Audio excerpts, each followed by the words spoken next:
Pues muy buenas amigos de Arcadia Zona 51, ¿qué tal estáis? Espero que muy bien. Hoy tenemos un programa un tanto especial porque tenemos a dos colaboradores nuevos en el canal, a dos de ellos ya lo conocéis, Guillermo Berman y Pedro Manuel López. Guillermo y Pedro, muy buenas, bienvenidos a vuestra casa. Buenas, ¿qué tal? Encantado como siempre. Muy buena de nuevo, Jero. Lo mismo digo, encantado. Y tenemos con nosotros hoy en su primera intervención, y esperemos que no la última, en Arcadia Zona 51, a Blanca Gibson del canal La Caja Fantasma, canal de YouTube muy interesante, el cual tenéis el enlace desde ya en la descripción del vídeo. Blanca, buenas noches. Hola, buenas. ¿Qué tal? Pues muy bien, y bueno, con vuestro permiso, el programa de hoy lo va a comenzar a dirigir un poco Guillermo Berman, quien ha tenido la gentileza de contactar con Blanca y con el otro invitado que nos falta en el canal, que esperemos que se una en breves minutos. Así que Guillermo, cuando quieras, por favor, comienza este programa tan interesante que a buen seguro le ofreceremos a la audiencia. Pues sin duda alguna. Yo estoy encantado de tener a Blanca con nosotros.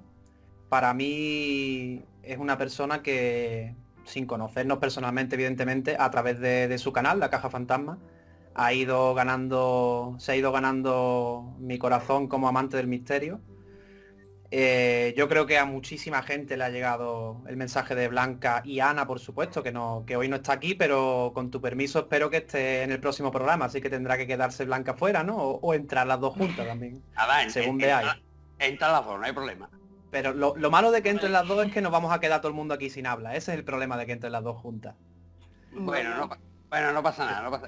Creo que ese es el objetivo, ¿no? Que al final el objetivo de traer invitados a este canal es que todos aprendamos. Pasa, por ejemplo, cuando hemos hablado de los nazis con vosotros dos en el canal, al final yo de oyente, sois vosotros los que habláis.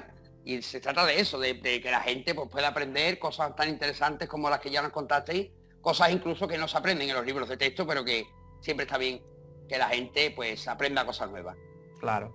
Pues fíjate que a mí el tema ya te lo comenté fuera de micro, en el caso de Blanca y de Ana, para mí son dos personas que no me cabe la menor duda, van a formar parte del futuro televisivo del misterio. Para mí es claro. O sea, no tengo ninguna duda. Las dudas las pueden tener ellas. Y si las tienen, es bueno. Porque tener dudas es lo que te mantiene vivo y con fuerza y peleando, ¿no?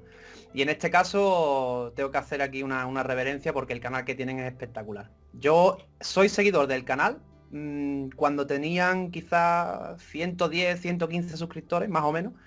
Y a día de hoy el canal ha ido creciendo y yo espero que después de este vídeo y un par de vídeos más que se graben, toque una cifra importante porque aparte es que merecen la pena.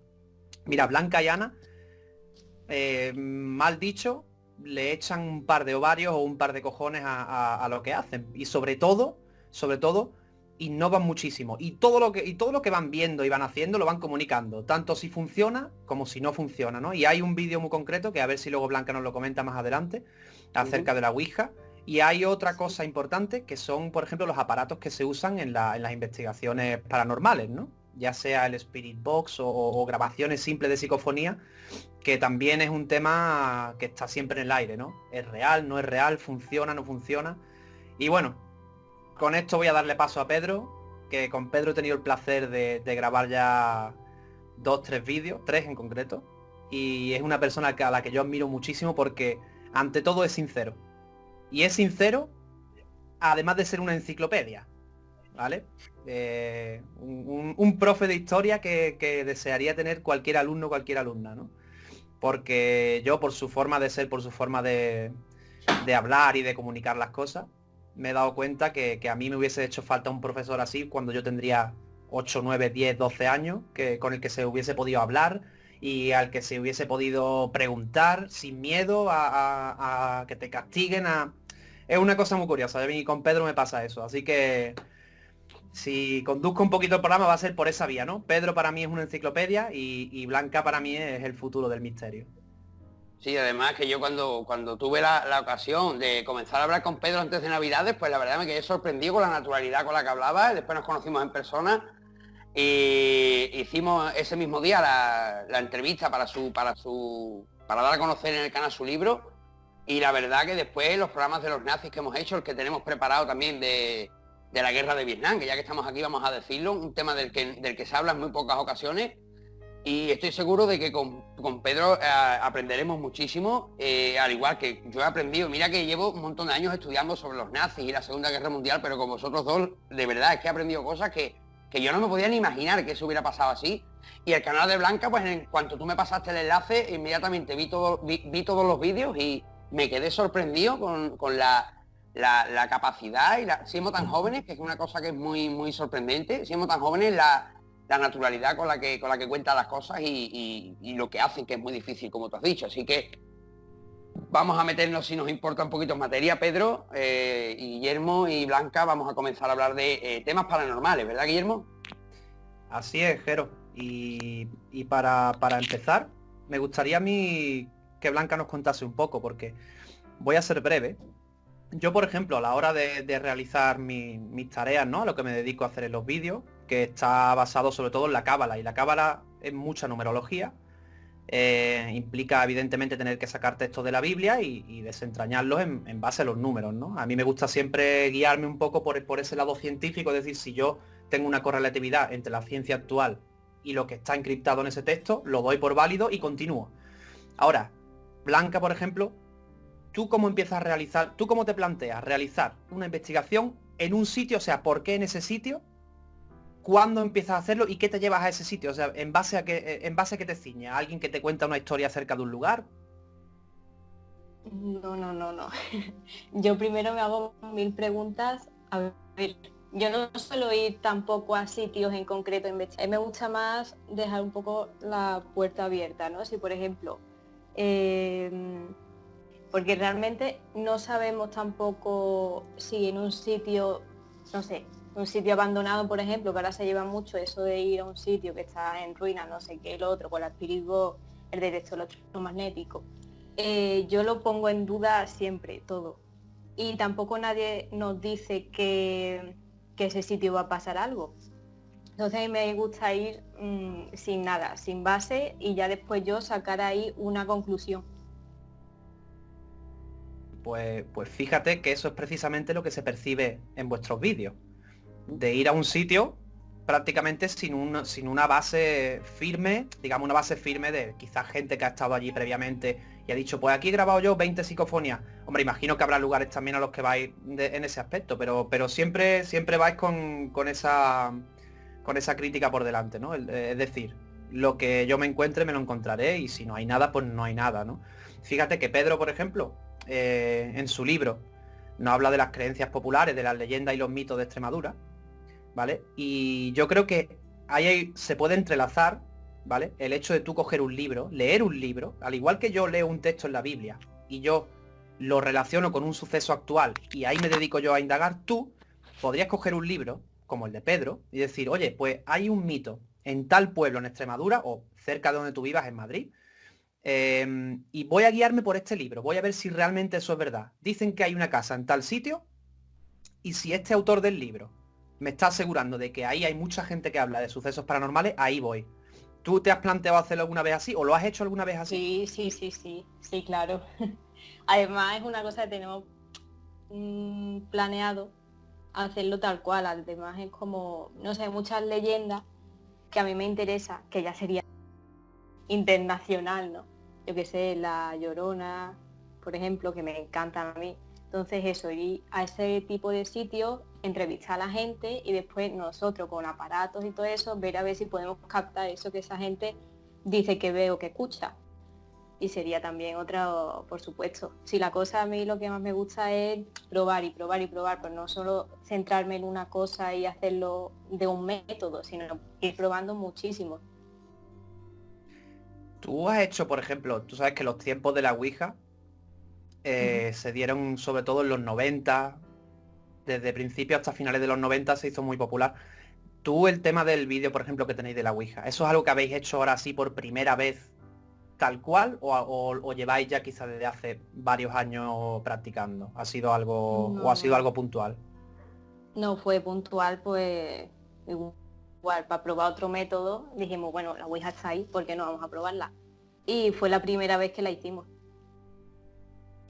Y A mí Pedro, a mí me gustaría, Guillermo, preguntarle a Pedro, perdona, ya que Sí. estamos metidos en la materia investigaciones de campo y tal, y Pedro me consta que ha tenido que investigar mucho sobre el terreno para escribir su libro, porque además es un libro que ha escrito investigando sobre el terreno, no ha sido, yo sé una leyenda, la escribo y ya está, no. Se ha molestado en ir a investigar, en ir a preguntar, en pasar noches incluso en pueblos de allí, de la zona de las Urdes. Pedro, tú como investigador, el concepto, ¿cuál es tu concepto de la parapsicología?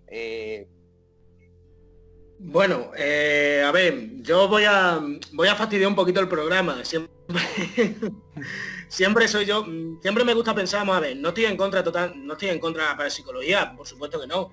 Me parece, no se le puede llamar ciencia, sino pseudociencia, pero yo creo que muchas veces el concepto de la parapsicología muchas veces las personas lo confunden, que es el problema. La parapsicología no es simplemente basarse en un sitio, me han dicho que hay un fantasma en tal sitio. No, no. La parapsicología toca campos bastante más amplios. Por ejemplo, dentro de la parapsicología podemos tener una cosa que se estudia dentro de lo que es la teología, ¿vale? De la licenciatura de teología, que es la demonología, los íncubos y los súcubos.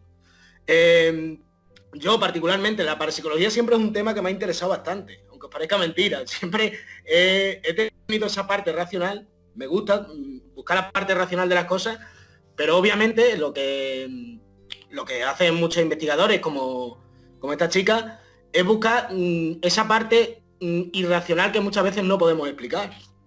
Es el concepto que yo tengo de la parapsicología. La parapsicología explica esa parte irracional que obviamente el ser humano no puede llegar a todo. Y hay personas como Blanca que se dedican a esto. Y la verdad me parece una labor que es bastante buena. Y sobre todo, si me has dicho, eres de Madrid, ¿no? Me has dicho, ¿no? Sí. De Madrid tiene allí para escribir una enciclopedia sobre parapsicología, simplemente. Me atrevería más con que te vayas al Museo Reina Sofía. Yo creo que tienes ahí una colección para hacer. Porque Madrid, o mismamente la Plaza Mayor de Madrid, lo que es la parte barroca del Madrid de los Austrias, allí hay una temática que es para escribir un libro, prácticamente. Y yo el concepto que tengo de parapsicología, lo vuelvo a repetir, me parece que es necesaria. Hay cosas que en este mundo racional no se pueden explicar y que muchas veces estamos olvidando esa irracionalidad. Porque todo no puede ser como nosotros lo vemos, bajo mi punto de vista. fíjate que justo me estaba ahora mismo pensando una cosa. Nosotros conocemos ahora mismo carreras universitarias como puede ser, por ejemplo, la astronomía, ¿no? Y para mí, sinceramente, el misterio, lo que viene a ser el misterio, si lo comparo con la astronomía, el misterio debería de ser también una carrera universitaria, ojo, porque engloba muchísimas cosas. Teología, historia, geografía. Ahí hay una serie de sucesos, como tú dices, que sí, que siempre llama la atención, pero que uno tiene que ser un poco escéptico con todo. Pero ojo, porque la astronomía no dista mucho del misterio, porque la astronomía misma es un misterio. Es decir, ¿cómo podemos basar todo en la ciencia astronómica si no conocemos ni siquiera nuestro propio planeta? O sea, todos son mediciones especulativas en la mayor parte de los casos, ¿no? Yo conozco un científico que dice que el universo tiene 10.000 millones de años de antigüedad y luego me salta otro con que tiene 8.000 millones de años de antigüedad. Estamos hablando de una diferencia abismal. Entonces, para mí el misterio va muy de la mano con otras carreras universitarias que sí tienen una validez y el misterio en cambio no. Pero bueno, quizás en un futuro, quién sabe. Blanca es jovencita y todavía puede alzar la voz ahí. Ojalá. A ver si se consigue un día. Perdona Sí, que te corte, Guillermo. Si os parece, Pedro, con tu permiso, vamos a dar paso vamos a agregar la llamada a don Paco Quevedo, que ya me comunica por privado que está disponible, y así continuamos la charla, que la vamos a hacer aún más interesante. Buenas. Buenas noches, Paco, bienvenido a Arcadio Zona 51, ¿qué tal? Pues muy Buenas, bien, Paco. hola a todos, siento no tener cámara, pero tengo una reunión de Skype familiar y me han birlado la mía, así que en el otro ordenador los he dejado a ellos y me uno a vosotros, pero lamentablemente no puedo tener imagen. Yo os veo bien a todos, no sé si me escucháis. Perfecto. ¿Bien? Sí, perfectamente. Pues mira, tenemos con nosotros a Guillermo, que ya lo conoces, a Sí. Blanca Kingston, que es del canal La Caja Fantasma, y a Pedro Manuel López, que es un escritor extremeño. Muy bien, encantado. ¿Qué tal, Encantado. Pedro? ¿Qué tal? Hola. Igualmente. Pues Guillermo. Sí, Me gustaría- yo quería Sí, un Pedro, poco... Pedro. Ah, perdona, Guillermo. No, sí, sigue Pedro. Pedro, cuéntame. Ah, no, mira, lo que has dicho de la carrera universitaria. Mira, precisamente uno de los estudios que hice yo de posgrado, que es un máster, lo hice en la Pablo de la Vida en Sevilla, que es el máster en Ciencias de las Religiones, Sí. toca todos esos temas que tú dices. No porque parezca mentira, y un máster oficial universitario. Vamos, de hecho, la idea de hacer mi primer libro, Las creencias populares de Extremadura, lo saqué a raíz de estudiar ese máster. Es decir, es como un estudio, lo que tú dices, antropológico, sociológico, pero nosotros desde aquel momento, en ese máster, lo que tú acabas de decir, estudiamos lo que es la astronomía, que bueno, en ese caso, dentro de la antropología, cuando se tienen esas creencias, en vez de astronomía se llama astrología, y lo que tú dices es que si hay ciertas carreras y ciertos estudios universitarios que estudian eso, aunque te parezca mentira, ¿eh? Pues fíjate por dónde, por eso tú eres profesor y yo no. Porque sabes más que yo. Todo lo contrario, ¿eh? Un profesor, yo siempre lo digo, un profesor y cualquier persona nunca deja de aprender. Yo, por ejemplo, en los otros programas he aprendido cosas contigo que yo no sabía, obviamente. Nunca se deja de aprender. Pero está Pero bien, no, siempre nos complementamos a todo el mundo, claro que sí. Claro que sí. Pero lo que te digo porque lo has dicho y precisamente es que me ha tocado a mí hacer eso, que a lo mejor no me da por hacer másteres y no lo sé, ¿sabes? Bueno, pues a ver si un día pasa de ser un máster a ser una carrera. Y ya luego el máster Sí. quizá profundizando en otros ámbitos. Paco, muy buenas noches. Buenas, Guillermo, ¿qué tal? Paco, mira, para mí es un honor tenerte aquí y sobra mencionar el porqué, ¿vale? Yo os lo voy a comentar brevemente. Paco es una persona que me llevó a mí a una entrevista para el libro que escribí junto con Mercedes y Daniel llamado Sefart, que trata pues del código binario que hay oculto en la Biblia hebrea. Y esa entrevista fue con el doctor Miguel Ángel Pertierra, que para mí es un referente absoluto en todo el mundo del misterio y siendo médico, ¿vale? Estando ligado a un oficio científico, por lo cual él se juega muchísimo hablando de estos temas. Paco colabora con La Rueda del Misterio, el podcast de Miguel Ángel Pertierra, para quien lo quiera escuchar, que también es un podcast buenísimo. Yo tenía muchísima ilusión porque Paco también conociese a Pedro y a Blanca, porque seguro que en un futuro os podéis aportar mutuamente muchísimas cosas. Ahora veréis que Paco es también una auténtica enciclopedia viviente. No tengo más que palabras de agradecimiento por él y os puedo comentar una pequeña anécdota de la primera y única presentación que hice del libro, que fue en Córdoba, en el que Paco me robó el show. O sea, yo creo que yo hablé unas 55 palabras y Paco habló 555, pero salió súper bien y os dejo con él. Tenemos a Paco ahora mismo en línea y me gustaría que Paco entrase en una temática para darle aquí un toque de difusión y de variedad de temas, que sería el tema de la ufología. Y había una historia muy concreta acerca de los ovnis en Vietnam. A ver si Paco nos aclara un poquito esta historia porque os va a encantar a todos. ¿Cómo? ¿Has dicho ovnis en Vietnam? Sí, bueno... Ovnis en la guerra de Vietnam. Sí, esto yo creo que es bastante conocido. De todas maneras, todos los ufólogos lo habrán seguido. Antes de meterme en el tema os tengo que advertir dos cosas. No sé si esto es una reunión entre amigos, se está emitiendo, se está grabando para Mira, algún programa o algo así. Paco, mira, Guillermo y Pedro me conocen y saben que cuando yo hago estas tertulias, a mí más que una entrevista me gusta que sea una charla entre amigos, ¿vale? Que hablemos Eso lo es, que hablamos. eso es. Vale, yo es que no lo tenía claro, perdonadme, pero simplemente por saberlo, por información.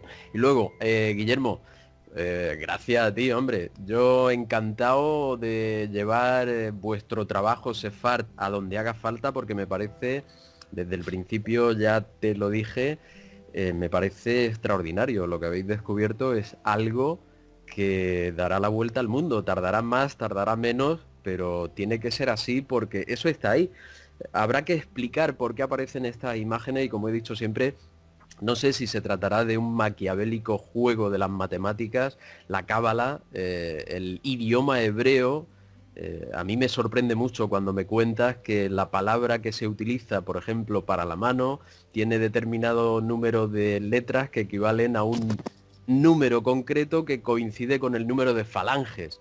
O sea, estudiar un idioma y desarrollar el idioma de manera que cada palabra tenga un valor numérico en relación con lo que describe, eso es un alarde tremendo y ahí está hundido en el misterio de dónde surge ese idioma, porque se pierde en la noche de los tiempos. Nadie sabe con certeza de dónde aparece este idioma. Aparece un idioma inventado y la historia oculta de él habla de que fue la historia, o sea, fue el idioma que utilizó Dios para construir el mundo. Ahora sabemos más por qué gracias a vuestro trabajo, ¿no? Pero en Córdoba estuve encantado, estoy preparando más cosas, lo que pasa es que ahora me tienen un poco castigado en casa, no podemos hacer muchas cositas, pero las haremos. Y bueno, en Córdoba lo que hice fue animarte, porque hubo momentos que te vi un poco en tensión. Las primeras veces a todos nos ha pasado cuando hemos hecho la primera presentación, que llega un momento que no sabemos cómo continuar. A mí me dio esa impresión y dije, bueno, voy a echarle un capote y como siempre me ocurre, como me dé hilo, me enrollo de aquí a pasado mañana. Tengo que controlarme, pues sí. tengo que controlarme. Pues la verdad Pero que vamos, sí, la verdad. encantado, fue perfecto, fue muy bien y aunque no hubo mucha gente, solo hubo unas 25 personas creo recordar, esperábamos muchas más, pero ese día hacía un frío horroroso y una lluvia que desanimó al personal. Lo Aún suficiente, así, lo suficiente.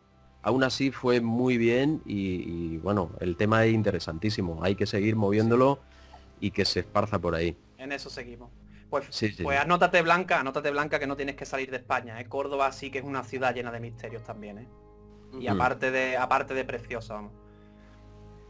Pues sí. Bueno, ya que por ejemplo Jero es el del programa, también tengo que decir que Zafra está llenita, ¿eh, Jero? Sí, sí, la verdad es que sí. Yo cuando llegué aquí hace poco más de un año, yo creía que no, pero resulta que yo creía que no, que aquí iba a haber poca cosa, pero que va, estaba equivocado. Investigando, indagando, me he dado cuenta de que Zafra es una tierra que también tiene lo suyo, en el tema de misterio, el tema de los desconocidos. La verdad es que sí. Ya te contaré y ya... que tiene tela. Ya hablaremos tú y yo. Pues Paco, ¿qué nos puedes contar acerca de esto que te ha propuesto Guillermo, sí. de los ovnis en Vietnam? Porque es algo que yo de verdad desconocía, por eso me he quedado tan... Bueno, pues bueno, sí, es un tema, yo creo que es bastante... A los seguidores del tema OVNI es algo inquietante, pero inquietante con una satisfacción muy grande, por lo menos desde mi punto de vista, y es que esto está recogido en documentos oficiales que se han ido desclasificando. El primer gran detalle está en un general, el general George Brown, que fue entre el 68 y el 70, estuvo como jefe de la Fuerza Aérea de los americanos en Vietnam. Y este hombre, cuando acabó todo el tinglao, se vuelve y como jefe del Estado Mayor de la Defensa Conjunta de Estados Unidos, da una conferencia de prensa en el año 73. Eso lo podéis consultar porque se publicó allí en toda la prensa y está incluso recogido en los papeles que últimamente ha desclasificado la CIA. Yo lo tengo aquí delante, os lo enseñaría si tuviera la camarita. Bueno, hay un montón de documentación al respecto. Este hombre, tengo aquí anotado, porque lo he traducido, esta tarde he estado sacando a última hora los papeles de la CIA, que los tengo impresos aquí en un libreto que me hice. Y bueno, pues el tema, este hombre en el 73, como digo, dice, no sé si esta historia ha sido contada o no, pero los ovnis nos acosaron en Vietnam. Allí no se les llamaba ovnis, estaba prohibido. Teníamos que llamarles helicópteros enemigos. Solo se les veía por la noche y en ciertos lugares fueron vistos alrededor de la zona desmilitarizada entre los dos Vietnam, en el paralelo 19. A principios del verano del 68, el 15 de junio, todo acabó en una gran batalla. Allí resultó con el mayor golpe, el destructor australiano Hubert 2. Este recibió el impacto de 2 misiles. No hubo ningún enemigo aquel día no hubo ningún enemigo involucrado. Se refiere a los ni a los vietnamitas, ni, como se dijo en un principio, helicópteros de rusos, que era lo que se sospechaba, porque los vietnamitas, en un primer ataque de los americanos, le destrozaron toda la pequeña fuerza aérea que tenían y no usaron en la guerra, los vietnamitas no usaron ninguno de los poquísimos helicópteros que les quedaban y que eran de fabricación rusa. El caso es que, bueno, pues este general hace estas declaraciones en el 73 y la gente empieza a buscar documentos, empieza a pedir información, no hay documentos hasta que se van desclasificando. Y una vez desclasificados, pues tenemos el resumen que diariamente se pasaba desde Vietnam al Pentágono, y hay uno, el número, lo tengo por aquí, es el número RDF 8200205R. Este es del día 15 de junio de 1968 y textualmente dice: se observan 2 concentraciones de helicópteros vietnamitas, más de 20, que estuvieron sobrevolando la zona desmilitarizada DMZ del paralelo 29 y volando entre esa zona y la isla del Tigre. Esta inusual actividad puede estar relacionada con algún despliegue de nuevos enemigos. Eso es lo que dice, o sea, sabemos que el incidente ocurrió y que observaron más de 20 luces. Ellos hablan de helicópteros enemigos, pero sabían perfectamente en esa fecha que los vietnamitas no tenían helicópteros, no tenían fuerza aérea. ¿Qué ocurre? Bueno, pues la descripción viene a raíz de un congreso OVNI que se hace en 1989 y donde hay varias personas que son antiguos soldados y oficiales de la Fuerza Naval de Estados Unidos y de la Fuerza Aérea. Entre ellos hay 2 tenientes, el teniente Tom Davis y el teniente Snyder, y bueno, varios soldados. Bill Cooper es uno de los que iban en la patrullera que fue atacada. Y bueno, pues estos hombres allí cuentan que lo que ocurrió fue exactamente que a las 12:30 de la noche el teniente Snyder recibe por parte del teniente Davis, de las patrulleras estas famosas que habéis visto todos en allí por los ríos de Vietnam patrullando. Bueno, pues la PCF-19 llama a la PCF-12. El teniente Davis al teniente Snyder, y le dice que tienen un grave problema porque están siendo atacados. Su radar ha sido dañado, piden refuerzo, el teniente Snyder se dirige allí a toda pastilla y cuando llega lo que describen son 2 luces que están sobre el barco, de repente un resplandor enorme y el barco vuela por los aires. Se acercan a ver si hay supervivientes y rescatan a 2 de los 7 que iban, de los 7 tripulantes, que quedaron 2 con vida. Los rescatan y intentan atacar a aquellos aparatos, a aquellas luces que son los que le han disparado. Les dicen los que están en el agua que los disparos provienen de las luces. Empiezan a disparar, estos aparatos los acosan, empiezan a huir y a pedir refuerzos a la base donde están los Phantom F4. Desde allí ya el radar les dice que efectivamente están viendo esas 2 luces, que son ecos positivos que no son identificables. Los radares de aquella época ya estaban con la información necesaria para distinguir si eran MiG-20 o MiG-19, que eran los que había de los soviéticos entonces, o si eran algún tipo de medio aéreo identificable como enemigo, pero no pueden identificar nada, solo dan 2 ecos. Mandan a los F4, el teniente Snyder consigue escapar, dice que los persiguen las luces, ven los F4 volar en la cercanía y estas luces se dirigen hacia el mar. Ahí acaba el turno del teniente Snyder y aparece una declaración, creo que es de George Filer, que es un oficial de inteligencia también en esa conferencia UFO del 89. Este hombre lo que cuenta es que los de inteligencia sabían de la presencia de estos aparatos, los identificaban siempre como posibles atacantes por parte de la Unión Soviética y decidieron durante los primeros meses de avistamientos atacar. Bueno, atacan a estos, persiguen a estas luces y les disparan 3 misiles aire-aire. Las luces desaparecen, en el radar ven que multiplican su velocidad por no sé cuánto, pero posiblemente 3 veces más que los 500 o 600 nudos que alcanzaban los Phantom F4, que corresponderían a unos 1000 km por hora, 1200 km por hora. Desaparecen las luces y sobre las 3 de la mañana los aviones vuelven, 3 o 3 y algo, vuelven a la base. En esto aparecen entra en juego el tema del Hubbard. El Hubbard es un destructor australiano que para reforzar la zona del paralelo 19, la zona desmilitarizada entre los dos Vietnam, piden refuerzos porque están viendo movimientos de tropas y varios días antes había llegado el Hubbard allí. Bueno, pues a las 5 de la mañana el Hubbard detecta que algo se acerca al buque. Los radares entran en funcionamiento, ven un eco, pero lo identifica como alguien conocido.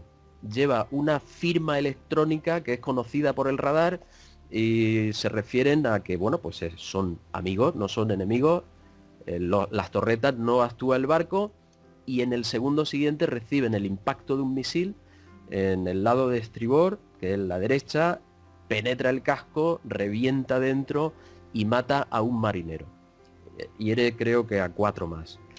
En ese momento vuelven a mirar el radar, no hay nada, ya no aparece nada, pero inmediatamente reciben otros 2 impactos de otros 2 misiles y en este caso matan al, creo que era el electricista jefe del barco y caen heridos 2 marineros. Bueno, pues piden refuerzos, se dirigen a la zona aviones y allí no hay nadie. Realizan disparos desde tierra, en el barco alguna de las torretas también realiza disparos, pero a la nada, porque es que no hay nada. Se inicia una investigación, esto forma un revuelo que está registrado en la prensa de la época en Australia, y el revuelo es que obligan a los americanos a que permitan que los australianos con ellos investiguen los restos a ver qué es lo que ha pasado.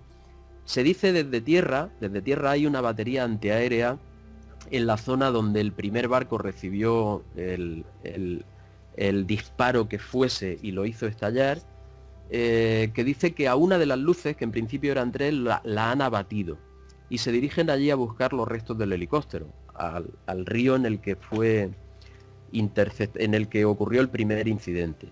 Bueno, pues allí no encuentran absolutamente nada. Allí no hay restos, solo están los restos de la embarcación, de la PCF-19, y no encuentran restos de ningún helicóptero. Se confirma que no hay helicópteros en la fuerza, que no hay, los vietnamitas no están moviendo y que los rusos tampoco han desplazado allí nada. Esa fue la primera extrañeza. La segunda viene por parte de los disparos que recibió la otra embarcación, la PCF-12. Resulta que los impactos coinciden con la misma munición que utilizan los propios barcos. Se quedan un poco extrañados. Bueno, puede ser un calibre utilizado por los vietnamitas que sea idéntico, pero les daba la sensación de que eran sus mismos disparos. Cuando encuentran trozos del misil que reventó dentro, hay un código de serie, rastrean porque eso está quemado, está destruido, pero en una de las carcasas aparece un número que está grabado en el metal. Hacen el seguimiento y descubren que es el mismo misil, uno de los 3 misiles que había disparado el Phantom. Curiosidad, ese informe existe, está desclasificado. Conclusión al que llega el informe, fue un falso eco, un fallo del radar y una equivocación por parte de los Phantom al disparar los misiles. Es decir, un problema de confusión en un estado digamos, de estrés de la guerra, en un momento de la guerra que se temían cualquier ataque. Bueno, pues queda todo como un problema de fuego amigo. El caso, para mí, está claro, el general George Brown fue el que dijo claramente que allí tenían actividad OVNI, él y otros cuantos oficiales.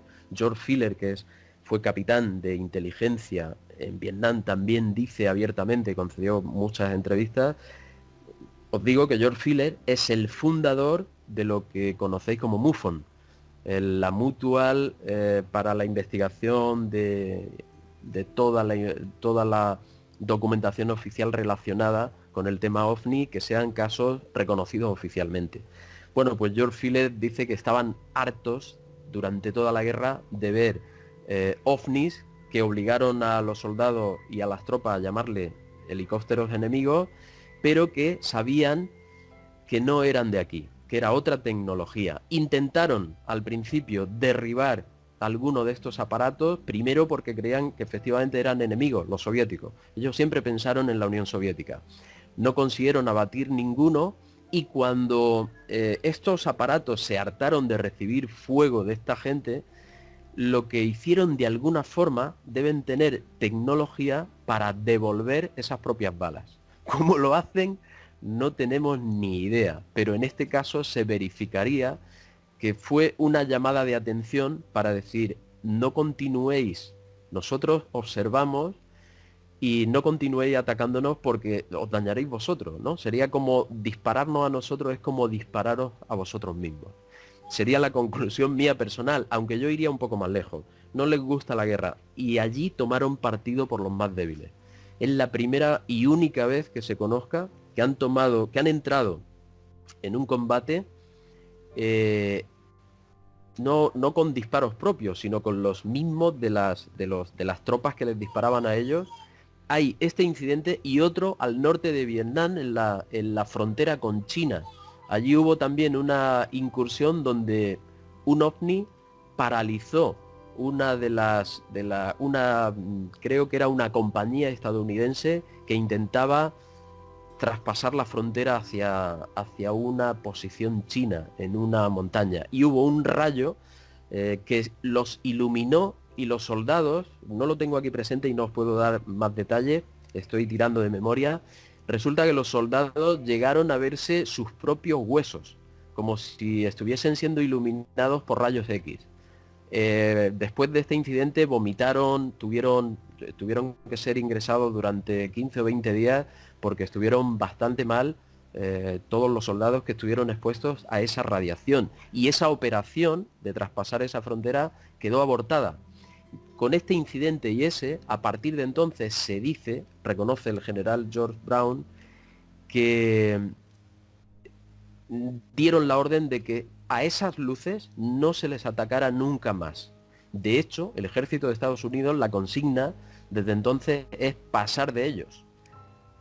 No vienen contra nosotros, vienen a observar.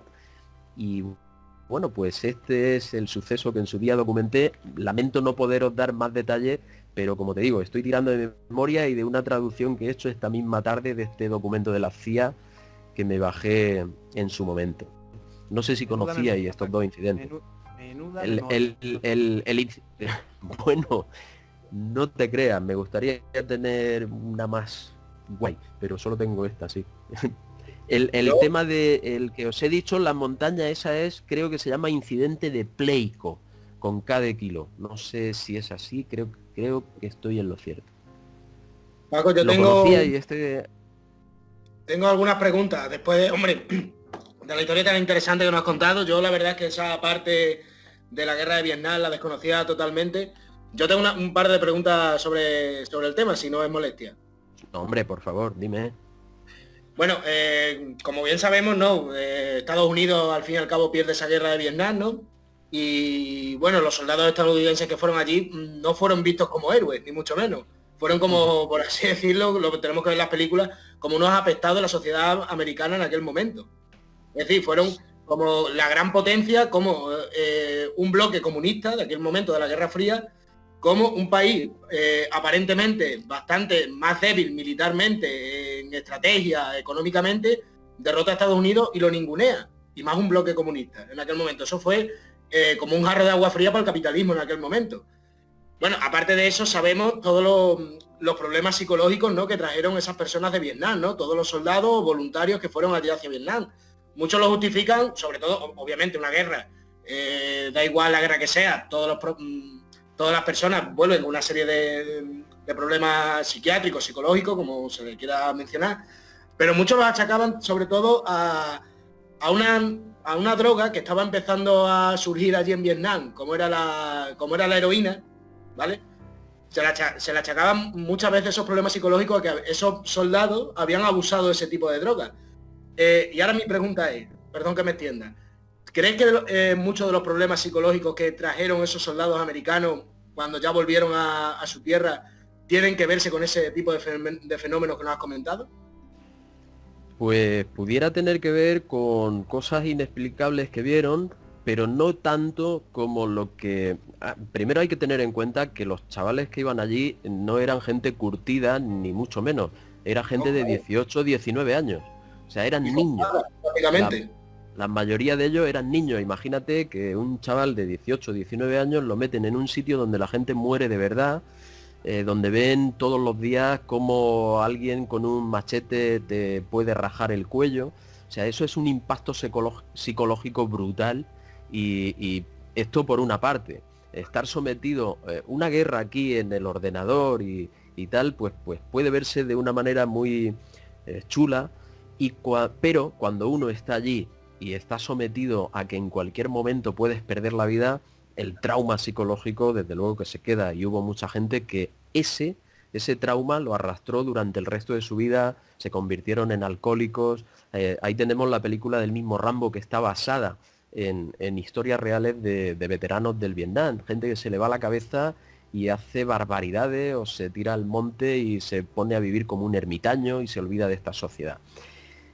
Por una parte pudiera ser eso, por otra parte pudiera haber episodios en los que un avistamiento de este tipo, pues a gente muy joven, una tecnología que supera a la máxima del mundo, que es la de ellos, pues hombre, también puede traumatizarlo. Pero yo añadiría otro asunto. Tú has nombrado el tema de la heroína. Claro que sí. Allí había mucha gente que tenía que ir drogada a pegar tiros, porque si no, no iba. Si no, no iba. Y luego tenía que volver del frente y tenía que drogarse para olvidar todo aquello. También es cierto. Se cometieron abusos terribles con la población de Vietnam y hubo gente que tuvo que ver arder vivos a muchos de los vietnamitas, que los metían en hoyos, les volcaban gasolina y les prendían fuego, barbaridades de ese estilo, ¿no? O sea, todo fue muy traumático. Aunque yo añadiría una cuestión más. Los experimentos de la CIA para potenciar la capacidad de estos soldados tan jóvenes de matar sin que les importara. No sé si habéis visto Apocalipsis Now. Sí. La película. Bueno, pues el tema del LSD, sabemos que hubo un programa secreto que ha sido reconocido, el MK Ultra, y sabemos que hubo secciones del ejército que estuvieron sometidas a investigación para conocer si estas drogas, que en aquel momento eran muy novedosas, y todo viene de la Alemania nazi, ojo, ahora os diré una cuestión sobre la historia que he contado de la Alemania, que tiene que ver con la Alemania nazi.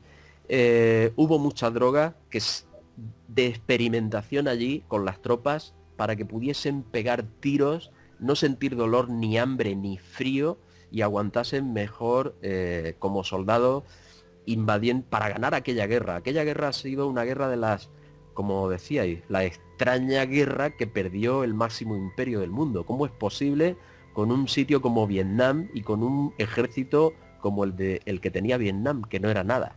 ¿Cómo es posible? Y utilizaron todos los recursos, ¿eh? Quemaron bosques, el napalm que lo desarrollaron allí, y que ardía, aunque ardía hasta que se consumía todo lo que era consumible, no lo podías apagar. Era un producto terrible. Bueno, pues aún así perdieron. El general George Brown dice que fueron acosados por esos helicópteros enemigos. A lo mejor tuvieron algo que ver. No lo sé, y posiblemente quien tuvo más que ver fue la Unión Soviética, que metía allí dinero y armamento a punta pala. Pero es extraño, es una guerra extraña como con un ejército de ese calibre, el de Vietnam, perdieron. Ellos dicen que porque se comportaban como topos, hacían madrigueras que eran casi inexpugnables, tan intrincadas que no podían averiguar dónde estaban y les atacaban por todas partes. Pues fíjate, Paco, es curioso. Fíjate, Paco, que todo lo que hacemos en la vida siempre depende de nuestro estado anímico, ¿no? De nuestra psicología. Ya seas futbolista, seas político, escritor, y jugar con la psicología de soldado es algo impactante. Blanca, ahora antes de perder el hilo, Blanca, ¿cómo puede llegar a afectarte o has notado tú algún cambio desde que tú estás realizando, por ejemplo, todas estas investigaciones paranormales? ¿Tú has notado un cambio psíquico o en tu estado anímico? O sea, ¿lo sigues llevando a cabo? Evidentemente, imagino que con toda la ilusión del mundo, pero ¿te afecta luego en tu vida privada? ¿Tú luego terminas con eso y te levantas a lo mejor los siguientes 5 días con, quizás incluso con pesadillas, con recuerdos que te vienen a la mente durante el día que a lo mejor te puedan perturbar? Porque estamos hablando ahora de cómo un soldado vuelve de la guerra. Y esto a muy pequeña escala es una guerra también. Tú te estás adentrando en un terreno pantanoso y bastante, ¿eh? Sí, a mí personalmente no, porque intento que no me pase, obviamente, porque si no puedes acabar bastante mal. Y lo que sí noto es cuando, por ejemplo, con la Ouija, ¿no? Que no nos salió, y cuando vas a un sitio con tanta ilusión a buscar algo que no te sale, sí que realmente dices, joder, tío, otra vez no me ha salido, vaya tela. Eso sí, pero de así ya de pesadilla y de miedo, no. Pero tú fíjate que Intento que no. te afecta más el que no pase nada al que pase Sí. algo. Eso es psicología inversa, en toda regla, ¿no? Sí, psicología inversa. Pero bueno, Yo escuché decir, Blanca, hace poco a un... No recuerdo el nombre, pero es un investigador, ¿no? Que es bastante importante, si lo recuerdo os lo digo, que él calificaba a... Cuando vamos a meternos un poco con el tema de las psicofonías, él lo calificaba como la sugestión de las personas que están en ese momento realizando ese trabajo. ¿Qué opinas tú de esto? Como que se graban, o sea, como si fuese la mente lo que lo Exactamente, provoca. La mente, dependiendo de del nivel de sugestión que las personas que estén en el terreno en ese momento llevando a cabo la psicofonía tengan, pues según este nivel de sugestión saldrá una cosa o saldrá otra. Ya, es que hay personas que piensan que la sugestión también pueden atraer fenómenos. Yo ahí no lo sé, me encantaría también investigarlos, otra cosa que tengo pendiente, pero yo personalmente no creo que, a menos que sea que hable sin darte cuenta, ¿no? Que eso también puede pasarnos, pero que se grabe algo en una grabadora mentalmente, algo así, no creo. No Blanca, creo que pueda ser sugestivo. Dime. ¿tú qué opinas de la siguiente hipótesis? ver. Imagínate que hace 200 años yo habito en mi casa y tengo conversaciones diarias con mi mujer. Entonces todas esas conversaciones, tú sabes que la voz de una persona emite un eco, una señal ecográfica. Entonces, ese eco, por ejemplo, que yo puedo emitir ahora hablando aquí contigo, tiene un alcance hasta donde llega, ¿no? Imagínate que las paredes, por cualquier tipo, por cualquier fisonomía que tengan, el propio material, filtren esta conversación que estamos llevando ahora a cabo, ¿no? Imagínate que 200 años más tarde devuelven esas palabras. Y ojo, que estoy hablando de algo totalmente físico, o sea, deja de ser paranormal en ese momento. O sea, es una hipótesis, pues para tratar de buscarle una solución, una explicación científica, llámala como quieras, o plausible, ¿no? Es decir, de yo hablar ahora, las paredes están filtrando todos los sonidos que hay aquí ahora mismo, y acorde a lo que tú, 200 años más adelante, hables, esa pared te responde en base a esa palabra que tú estás usando. Es decir, si yo en este momento estoy diciendo hola, se ha filtrado el hola porque tú me has dicho hola, yo te he respondido con un hola. Entonces 200 años más tarde entra otra persona a esta habitación, dice hola y se le devuelve un hola. Porque es lo que ha filtrado en su momento. O sea, ¿qué opinas de una hipótesis fuera de lo paranormal? Porque previo a que me responda hay que admitir una cosa. Hay grabaciones que son inexplicables. Hay grabaciones que se escuchan y dicen aquí no hay nadie ni nada que pueda perturbar el sonido o pueda meterse en la grabadora y aún así suenan. O sea, aquí estamos hablando de voces incorpóreas, claramente. ¿Pero qué opinas de esa hipótesis? Que podría ser quizás un filtrado de la pared, Hay grabaciones en Auschwitz donde se escucha el tren de Auschwitz llegar. Y es que Sí, hace 60 años que no pasa un tren por ahí. Yo quiero aclarar una cosa sobre mí. En plan, a mí me gusta lo paranormal y eso, pero por ejemplo yo no creo en fantasmas, porque a mí no me gusta creer en nada. Es más, soy bastante científica y lo que pasa es que yo sé que los fenómenos paranormales existen y hay muchos que no tienen explicación. Entonces eso es lo que yo me centro, ¿no? Por así decirlo. Esa teoría existe, la que has dicho, pero a mí como que, a ver, no me gusta, ¿no? Cada uno... Yo soy más partidaria de que puede ser un cruce entre espacio temporal. Por eso a veces escuchamos cosas que han sido pasadas, ¿no? Por ejemplo, lo que has dicho. Entonces, no tanto las paredes, sino pues eso, memoria del tiempo, por así decirlo, o que justo en este tiempo se cruzan. Pues fíjate, otros... una pequeña incisión muy cortita. Fíjate que tú me estás hablando ahora mismo de una teoría científica, la que tú acabas de mencionar, Sí, que sí, es sí. la teoría del espacio en bloque. Pasado, presente y futuro existen a la par. Tal Es cual. una teoría científica, ojo, ¿eh? Así que si alguien intenta ponerte contra las cuerdas diciéndote que eso tiene que ser una imaginación de alguien, te digo yo, vale, pero es que existe una teoría científica al respecto, ojo, que no es ninguna tontería. Todos estos sucesos paranormales pueden tener una explicación lógica, pero ¿qué entendemos por lógica? O sea, ¿acaso no es lógico también pensar que la teoría de universo en bloque puede ser real? Pues igual de real que la teoría de que todo es una fantasmada, ¿no? Nunca mejor dicho.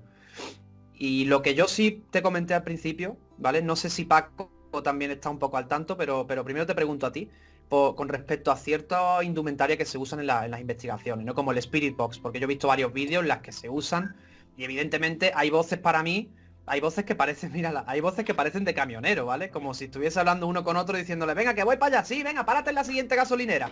Paco, Antonio, y realmente suena así, o sea, yo no sé cómo lo percibes tú, ¿qué experiencia tienes tú con ese aparato? Es que lo acabas de mostrar en la cámara. Sí, aquí está, por si alguien no sabe qué es. Esto básicamente es una radio que va saltando de frecuencias y produce ruido blanco, básicamente. ¿Qué pasa? Que es una radio y se meten muchísimas voces. Esto se ha puesto de moda, básicamente porque creo yo, personalmente, pues obtiene respuestas rápidas, pero esas respuestas no significa que sean reales, ni que tenga un fundamento científico, mucho menos. Entonces, a mí me gusta tenerlo simplemente porque me gusta comprobar todos los aparatos. Mira, aquí es que me he traído todos, por si tenéis preguntas. Muy o lo bien, que sea. sí, no, yo me lo imaginaba, digo, va a venir preparadita. Sí. Oye, una cosa, Blanca, si tú lo enciendes, pruebas ahora, ¿hay algún resultado ahí? ¿Con la Spirit Box? Por ejemplo, sí. Si queréis, probamos. Venga, Vale. Venga, vamos a probar. arranca. Espera, darme un segundo. Sí, sí. ¿Vale? Vale. Mientras tanto, Pedro, Pedro, ¿qué te ha Bueno, parecido lo de los claro, ovnis?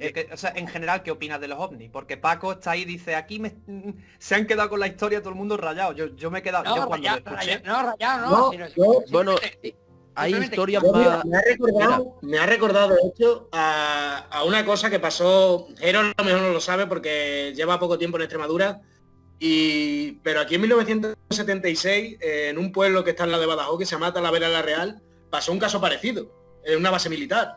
Y era una de las cosas que me ha recordado lo de Paco, porque esos militares que presenciaron algo extraño, un objeto en 1976, estamos hablando de que acabamos de salir del franquismo, o sea que ese tipo de cosas no se toleran, y menos en una base militar con el poder que tenían en aquel momento los militares.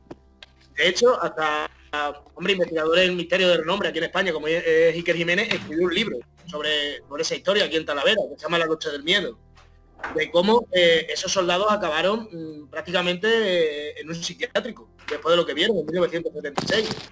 Hay una franja de tiempo tan larga, ¿sabes? La guerra de Vietnam, que fue a finales de los 60 y termina en el 73, hasta 1976, en un país como España, un país ultracatólico, con una serie de creencias, que pasa una cosa parecida, pero bueno, de una forma menor. No sé si Paco conocía esa historia también.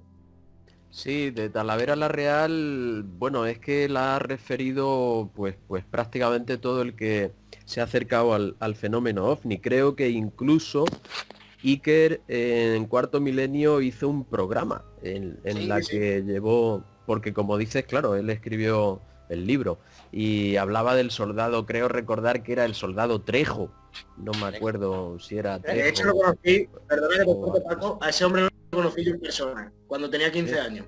Trejo, ¿no? Lo Trejo conocí en se llamaba. persona porque, sí, coincidió que era camarero en un bar de aquí de Almendralejo. Ujú. Con eso te digo todo. Y el hombre de vez en cuando nos empezaba a contar eso, nosotros no lo creíamos, y un verano, lo que yo siempre digo, que no somos nosotros los que leímos los libros son los que nos leían a nosotros. Ese libro, unas vacaciones de verano, a mí en la playa me gusta leer, y llegó ese libro a mí con 16, 15, 16, 17 años.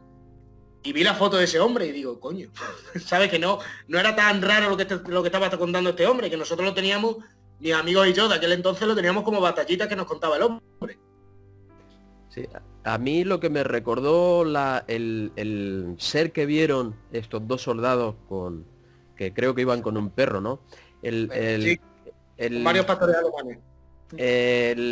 La figura a mí me recuerda mucho a la del caso Vorónezh, porque lo describen como un ser de 3 metros con la cabeza pequeña.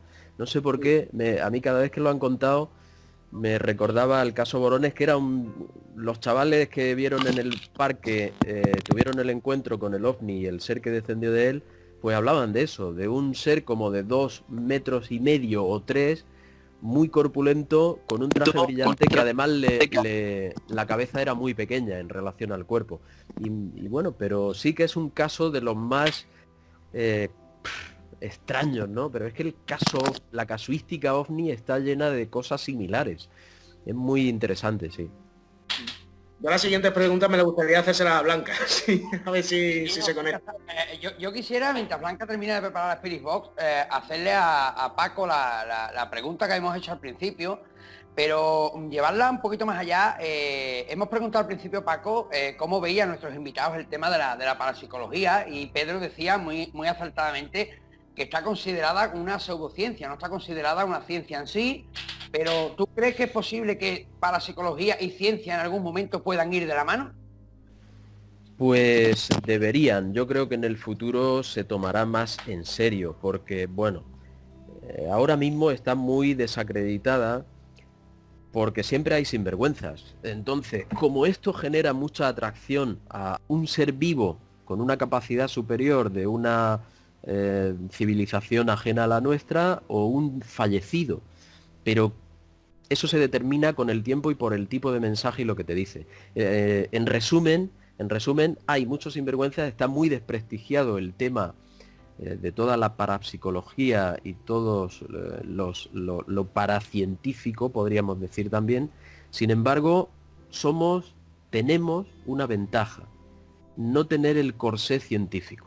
Al no tener el corsé científico tenemos una mente abierta, y esa mente abierta a veces es necesaria para ampliar las fronteras de la ciencia. Es un medio muy bueno para obtener conocimientos muy interesantes. De hecho, los mayores científicos del planeta se han preocupado de asuntos misteriosos, y muchos de los grandes de la ciencia de toda la historia han tenido una cara oculta metida en lo paranormal. Y te podría hablar, pues no sé, de Newton o de cualquier otro.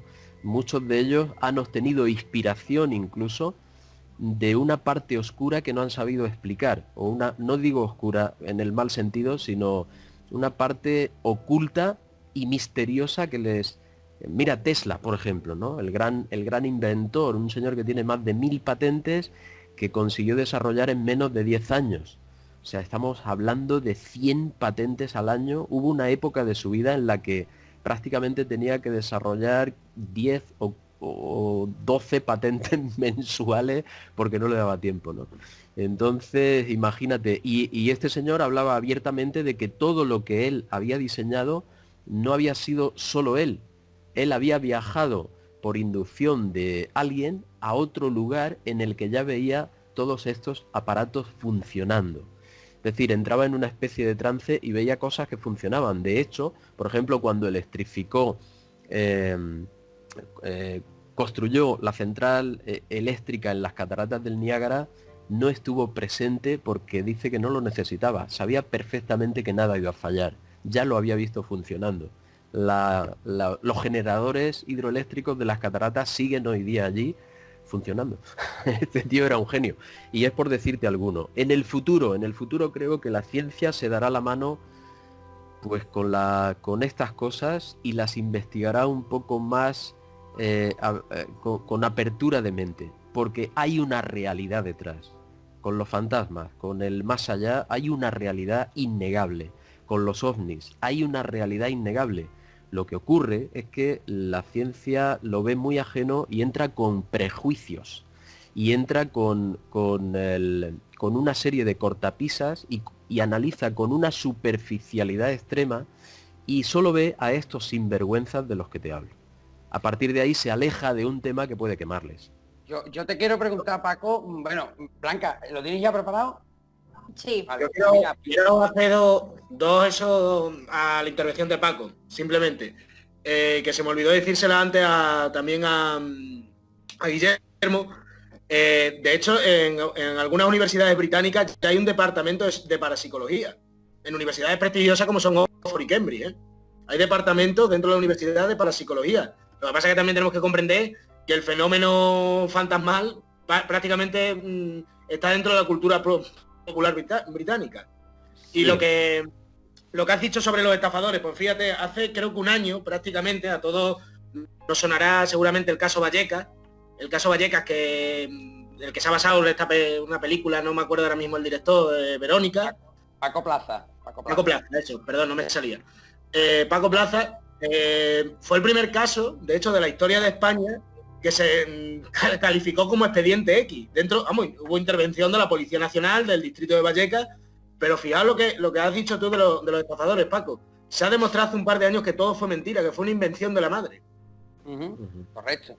Y ha sido una historia que ha estado prácticamente aquí en España, que lo que te he dicho, que fíjate, el bulo que ha habido y la popularidad que adquirió, que se han hecho películas, se han hecho documentales, se han escrito libros, y un bulo que ha durado 25 años, lo que tú dices, ya quita credibilidad a ese tipo de cosas. Sí. Por Blanca. supuesto, de lo curioso, un inciso solamente. Estos casos, cuando la policía actúa, como estén bien montados, tenemos que tener en cuenta que nuestra sugestión entra en juego. Si el par de policías que van ven cosas raras y no las investigan con suficiente profundidad, porque ni tienen conocimientos, que posiblemente sería adecuado inducir conocimientos de este estilo en las academias de la policía. Tienen que acudir a todo o tener auxilio de alguien que entienda estos fenómenos. Posiblemente si ese fenómeno, cuando la policía realizó el primer atestado, lo hubiera hecho con rigor, no hubiera durado 25 años. Ha durado 25 años porque todos los que se han acercado a investigar, tenían algo oficial en la mano, un atestado policial. Y eso parece que ya hizo bueno el fenómeno. Y estos sinvergüenzas se estuvieron aprovechando quizá de ese prejuicio con el que se ha ido investigando año tras año ese caso en concreto. Hay otros que pueden, que yo conozco y que han ocurrido, ¿no? Nos agarramos a veces, nosotros no estamos libres de los prejuicios.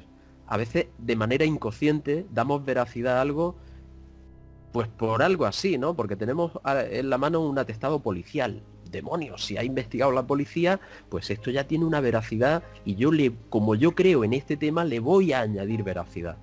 Y no hemos investigado profundamente y de manera aséptica, alejándonos y siendo neutrales. Es muy difícil, ¿eh? El misterio también tiene otra cualidad y es que te implica mucho, porque internamente resuena con tus convicciones. Todos tenemos en el interior la necesidad de explicar al mundo que es cierto, porque de una manera u otra lo hemos vivido. Yo he tenido experiencias propias y sé que lo paranormal hay muchas cosas que son ciertas, pero a veces al investigar hay que desprenderse de este prejuicio de veracidad, porque hay mucho estafador por ahí. Hace poquito en Fuengirola estuve con una chica y lo que ocurría en su casa no era verdad, no, pero si queréis luego os lo cuento. Perdona, no corto. No te preocupes, Paco. No, Sí. Blanca, precisamente Habla, te sí. quería hablar de lo que estaba comentando Paco, ¿vale? No sé si conocerás el programa Mis Enigmas Favoritos, No. que ya no se emite. Pues Mis Enigmas Favoritos, de hecho, era un programa tipo Cuarto Milenio y Paco era el presentador de ese programa, ¿vale? Por si lo Bueno. quieres ojear, hay unos cuantos vídeos todavía en YouTube y Paco, te Sí. puedo adelantar que ahora está 20 años más joven y no sé cómo lo hace. Así que, así que imagínate. No, hombre, es que la foto que he mandado está retocada. La que he Dale, colgado ahora dale, en el perfil Dale está- de Spirit Box que nos vamos a enterar de cómo funciona. Es de cuando era vamos a chico. hacer una pequeña prueba en Sí, directo. porque además vamos a hacer una prueba de la Spirit Box, pero además yo le quiero preguntar a Paco por dos, ya que estamos hablando de los estafadores, por dos.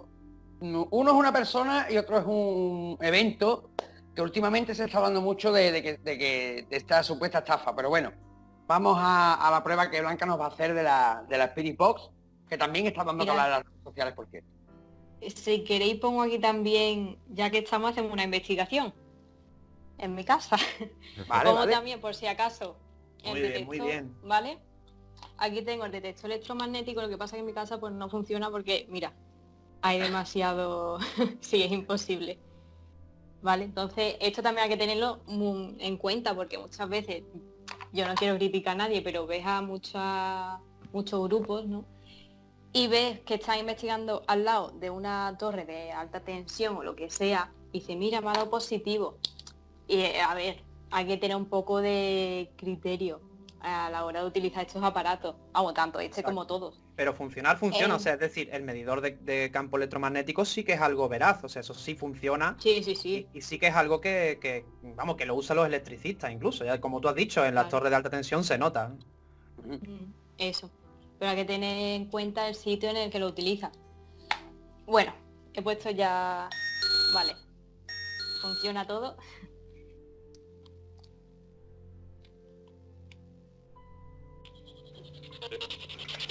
Es que es... ¿Lo escucháis bien? Básicamente la escribo es esto. Y eso lo que va haciendo es un barrido de... Bueno, ahora se me acaba de decir ahora qué ha pasado. Esto sí que es paranormal. Vale, un momento. Es que ninguna investigación es igual a la otra, ¿eh? Tú fíjate por dónde. No, Pero no, no. esto sí que es súper interesante porque se está haciendo ahora aquí en el programa en vivo, ¿no? Tengo que decir que en mi casa ya han pasado cosas. Por ejemplo, hay un capítulo en el que los detectores no paraban de sonar. Entonces, a ver qué pasa, porque... Bueno, ahí se ha escuchado una vocecita de fondo, ¿eh? Perdonad, me tengo que marchar. Vale, Pedro, pues encantado de haberte tenido aquí con nosotros, tío. Pedro, Igualmente. muchas gracias. Pedro, un Vale, abrazo muy Pedro. grande. Hasta luego, Un abrazo Pedro. a todos y Chao, un placer chao. a Blanca y a Paco. Igualmente. Hasta luego. Igualmente. Hasta luego. Yo creo que se me acaban las pilas. Paco, mira, hace poco Sherak García, al cual tú conoces también porque has estado en su programa, en Enigmas al Descubierto, Sí. estuvo en cierta emisora de televisión presentando hablando de ovnis y de su libro, OVNI por fin una respuesta, un libro muy interesante. Fíjate tú por dónde, justo en ese mismo día, ya que hablábamos de sinvergüenza, o al menos para mí lo es, yo hice un vídeo en el canal en el que lo pongo a parir, el señor Sisto Paz, no sé si te suena. Sí, he estado con él. Ajá. ¿Y Claro. tú qué opinas de Sisto Paz? Es mentira lo que dice, ¿eh? Bueno, es mentira, vamos a ver. Mira, yo de Sisto lo he conocido personalmente y lo he entrevistado durante aproximadamente 2 horas en el año 2000... 2011. En el año 2000, No, 2011 pero le o, hago do- la- le voy a dar o caña do- ya, que haga la o 2010. nos despedimos, que si no- El caso es que este hombre lo cuenta todo de una manera automática. Sobre todo no me creo que haya subido a ningún platillo volante en su vida, porque me hizo una descripción que parecía aprendida. O sea, yo sinceramente, de lo que yo he hablado con él, creo que se ha acostumbrado a vivir de esto, a tener mucha fama, y todo lo que dice es basado en algo real, en algún suceso real habido en su vida que le ha impactado mucho y Claro. le ha llevado a creer absolutamente en la realidad extraterrestre como máquinas de otro planeta con otra civilización. Yo estoy con él en eso. De ahí a todo lo que cuenta después y a muchos casos que le he visto decir, va a aparecer la nave aquí, podéis poneros a hacer fotos, y aparece la nave allí y se ponen a hacer fotos. Mira, yo eso lo han descubierto en alguna ocasión, que era un dirigible, una especie de dirigible muy lejano con un cable, y se ha visto el cable. Él ha dicho que son retoques fotográficos de gente malintencionada que quiere desacreditarlo. Yo creo que Pero- tiene una parte buena. Su mensaje es bueno. El mensaje de la misión Rama es bueno. Es el mismo mensaje que una y otra vez se ve repetido en todos los encuentros cercanos con estos seres, estos tripulantes de estas naves. Y a Pero- través de la Ouija, gente que contacta con los supuestos tripulantes o con gente de otra civilización, hace afirmaciones en la misma línea que la misión Rama. Es decir, tenemos que activar nuestro corazón y la sociedad tal y como está, con los valores que tenemos, de poner las cosas por delante de las personas, no puede sostenerse en el futuro. La ecología o se protege o no hay futuro. Todos estos mensajes son constantes y son valores que también el Sixto Paz con la misión Rama hizo en su momento y mantiene. Otra Sí, cosa pero- es lo que él ha añadido. Yo creo que él ha Por eso- inflado demasiado su historia. Por eso te decía Paco, por eso decía ahora mismo Paco que hay que darle caña hay que darle caña a ese tipo de cosas cuando Porque viven de aunque ello. el Llega un mensaje, momento- exacto, aunque el mensaje llega un sea momento bueno, en que viven. pero están estafando, están engañando a la gente en ese aspecto. En O sea, parte ahí sí, hay yo algo que creo, no- yo creo que Sixto Paz, en parte, como te digo, tiene un sustrato real, completamente real en su historia. Conozco a gente que empezó con él en los 70, son amigos míos hoy día, y han estado en reuniones donde sí han ocurrido cosas que no se esperaban, que no se esperaban. Y bueno, él ha hecho una rueda de meditación para llamar a los hermanos mayores y demás, y efectivamente, de pronto han aparecido flashes, han aparecido luces y ha habido fotografías. No siempre, ojo, pero en algunos casos sí.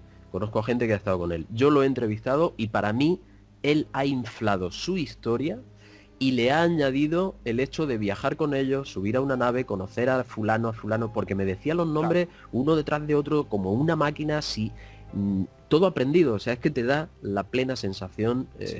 Y luego lo estuvo aquí con nosotros. Por cierto, Guillermo, no era yo el presentador era Luis Mariano, yo era uno de los colaboradores de la mesa redonda que hacíamos con Miguel Ángel Pertierra y con otros chicos. Y bueno, pues en resumen, esto es muy impactante, el mundo del misterio, el problema que tiene grande, como la mediunidad, como el tema de contactar con la Virgen María o yo qué sé, es que se fanatiza. Es muy fácil mistificar todos los mensajes, es muy fácil atraerse tanto y quedar tan deslumbrado por el tema que te absorbe, tú sabes que es real y ya le añades lo tuyo. Tienes una pequeña experiencia y la magnificas hasta el punto de, si tienes una personalidad fuerte, poder crearte un grupo de acólitos, de palmeros que te van a inflar el ego. Y al inflar el ego ya te crees especial. Y al creerte especial ya te inventas historias, porque sabes que esas historias pueden ser ciertas, pero tú las cuentas como ciertas. Esto es justo lo que le ha ocurrido a Sixto Paz. Y a otros muchos, claro. Pero Y de Sixto la- Paz todavía no ha entrado en el fanatismo ni en el sectarismo. Me está Y de la- rozándolo, creo yo. Del Ufology World Congress, ¿qué me cuentas? Pues no lo he seguido mucho. Yo, si te refieres al que se hace en Estados Unidos, Sí. bueno, pues para mí es una herramienta muy útil. Allí tienen muchísimos medios y mucho dinero. Y ahí el beneficio grande es que han conseguido que muchos exmilitares vayan a dar un testimonio. Y son gente que no ha perdido la cabeza. Yo cuando he hablado de esto, sobre todo en mis enigmas favoritos, teníamos unos debates muy grandes. No entiendo por qué hay que quitarle mérito a una carrera militar de 30 o 40 años solo porque vaya allí a explicar algo que efectivamente ocurrió. Parece que hay mucha gente que cuando deja sus cargos de responsabilidad se les va la cabeza, ¿no? Cuando han trabajado, como por ejemplo Edgar Mitchell, el famoso astronauta. Hay mucha gente que ha tenido encuentros con el misterio, encuentros con lo inexplicable, y que durante todo el resto de su carrera no ha contado nada, porque está sometido a la obligación de silencio. Te van a picar el billete si lo dices cuando estás en activo.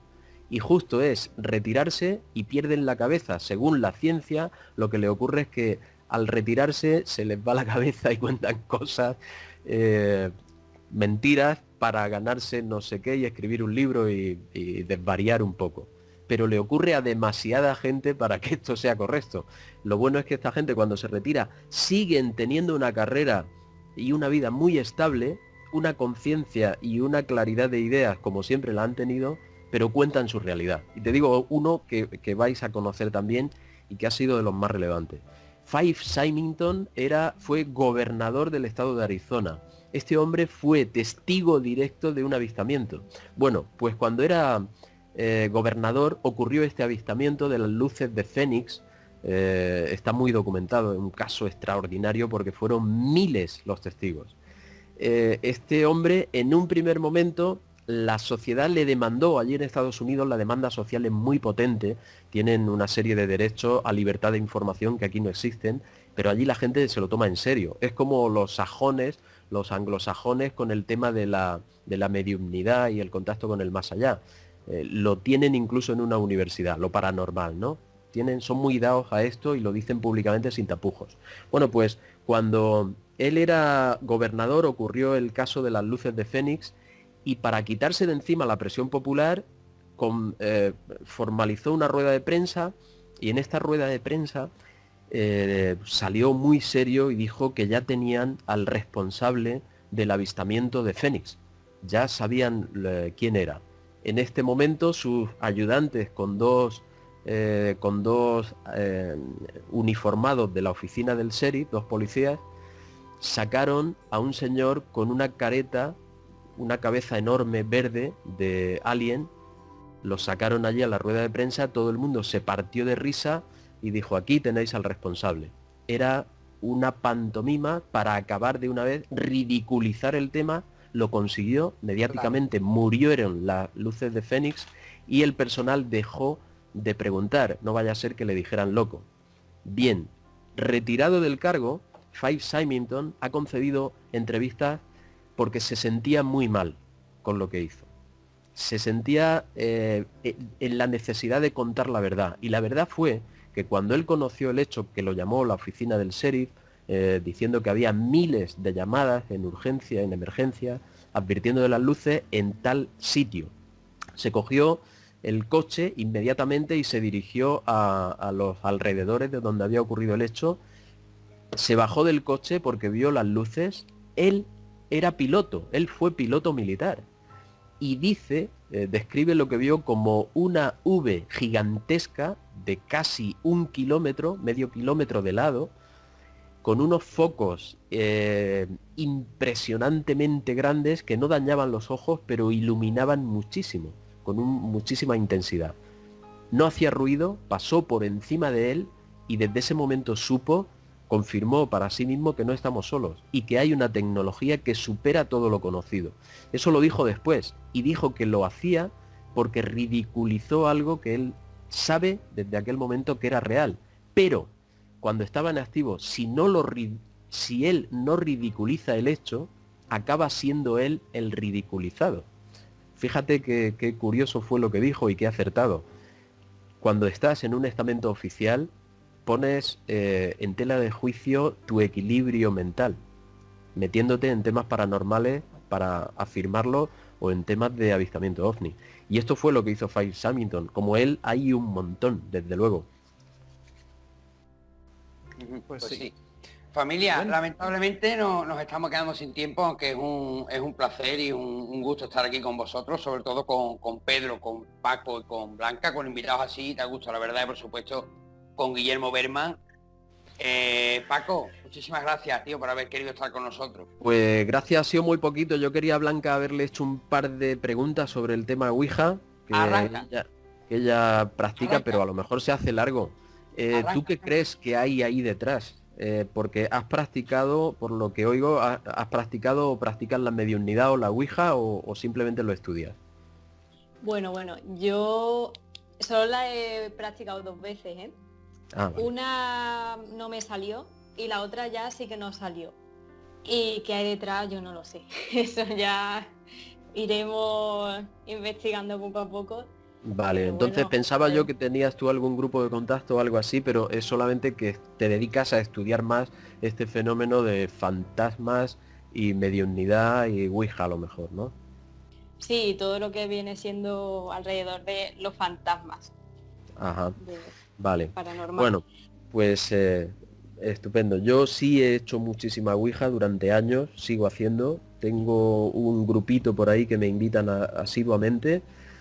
Y en el tema de fantasmas, me despido porque sé que tenéis prisa. El tema de Fuengirola que os he dicho.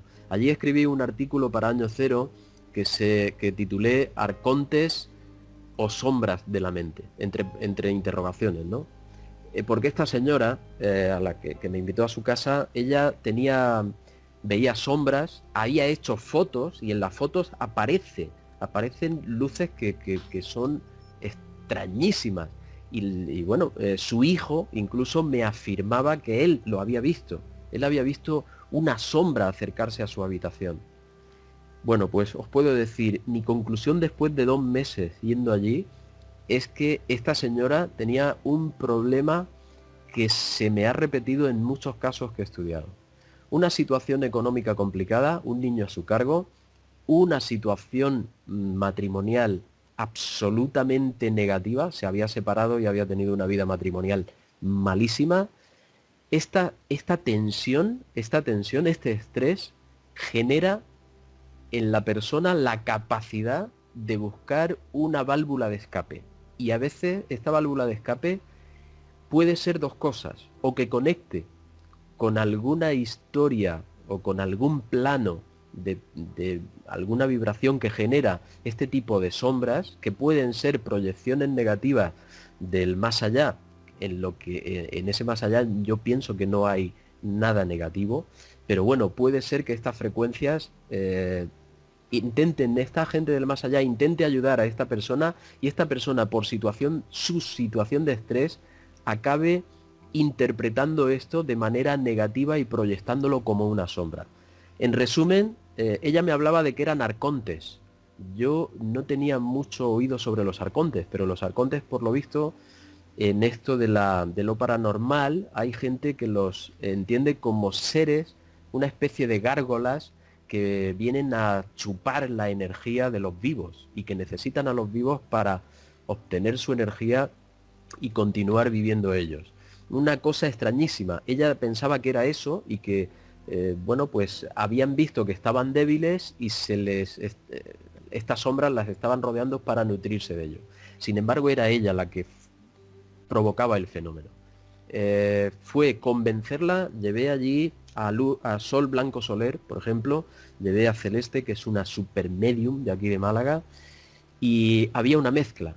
Esta mujer con su distorsión mental, hay veces que los desequilibrios mentales no son manifiestos, pero están ahí. Y cuando uno está solo, se hacen más patentes. Cuando habla con los demás, mantiene las formas, ¿no? Esta mujer tenía un pequeño desequilibrio que había propiciado que fallecidos del bloque, que hacía poco que habían fallecido, quisieran manifestarse a través de ella. Qué curioso, apareció en una ouija. Pero además ella era la que provocaba todas las distorsiones de sombras, de cosas que se movían en su casa. Había efectos de telequinesia que eran sombras de su propia mente, proyecciones de su mente, y eso es real, ¿eh? Por eso el artículo lo titulé Arcontes o sombras de la mente, porque es capaz, bueno. hay gente que tenemos una serie de dispositivos que en momentos de tensión se disparan y pueden realizar cosas asombrosas que no dominamos, y ese es el peligro, que no dominamos en absoluto.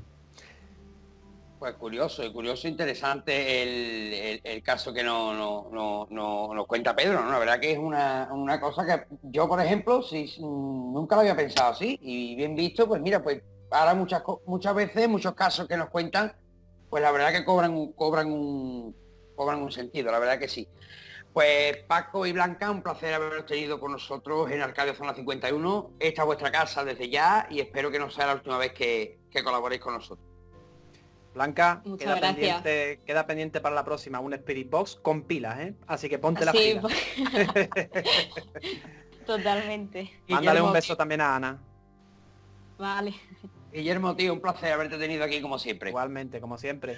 Muchas gracias. Pues yo por mi parte, gracias por la invitación, un placer, que sé que me paso hablando, tenéis que cortarme porque no tengo No, al contrario. Y encantado, Blanca, encantado de conoceros y a ver si nos reunimos en alguna otra ocasión. Yo por mí, me avisáis con tiempo sin problema, encantado. Muchas gracias.